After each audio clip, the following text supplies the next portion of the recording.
High বন্ধুরা, আসসালামু আলাইকুম। আজ আমি বানিয়ে দেখাবো ডিমের বেগুন ভাজা। তো চলো রেসিপিটা শুরু করা যাক। প্রথমে আমি একটা বেগুন নিয়েছি। বেগুনটা গোল গোল করে একটু মোটা করে কেটে নিয়েছি।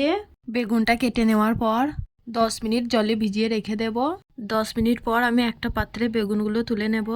এবার বেগুনগুলোর মধ্যে হাফ চামচ হলুদ গুঁড়ো, হাফ চামচ লঙ্কা গুঁড়ো, হাফ চামচ লবণ সব দেওয়ার পর ভালোভাবে মাখিয়ে নেব। মাখানোর পর একটা পাত্রে তুলে নেব। একটা পাত্রে আমি 2টো ডিম ফাটিয়ে দিয়ে দেব।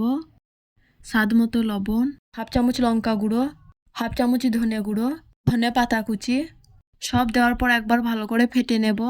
ভালো করে ফেটে নেওয়ার পর বেগুনগুলো ভাজার জন্য আমি একটা কড়াইয়ে সাদা তেল দেব।